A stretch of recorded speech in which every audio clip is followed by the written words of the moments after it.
আসসালামু আলাইকুম প্রিয় দেশবাসী। ইসলামী আন্দোলন বাংলাদেশ সর্বপ্রথম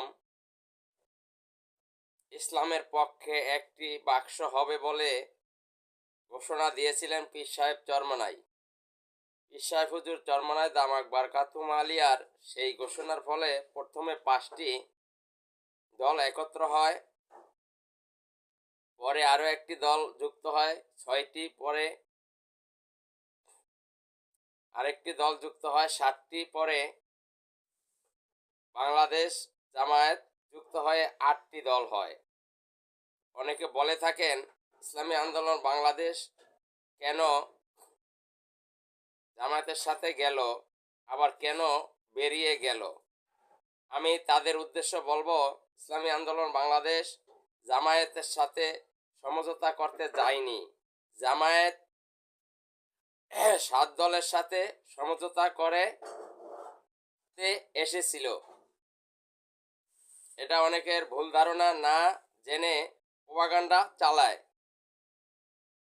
8 দল হয়েছিল, পরে 8 দলের সাথে আরও 2টি দল যুক্ত হয়ে তখন 10 দল হয়।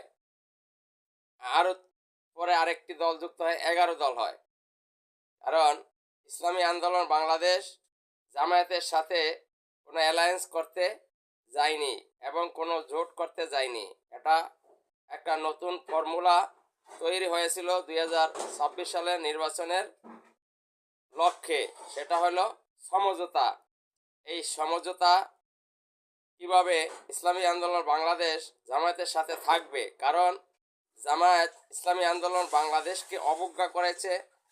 পীর সাহেব চরমনাইকে তিনি অপমান করেছেন, ডক্টর শফিকুর রহমান সাহেব এবং ডক্টর তাহের সাহেবও ইসলামী আন্দোলন বাংলাদেশকে প্রতিপন্ন করেছেন।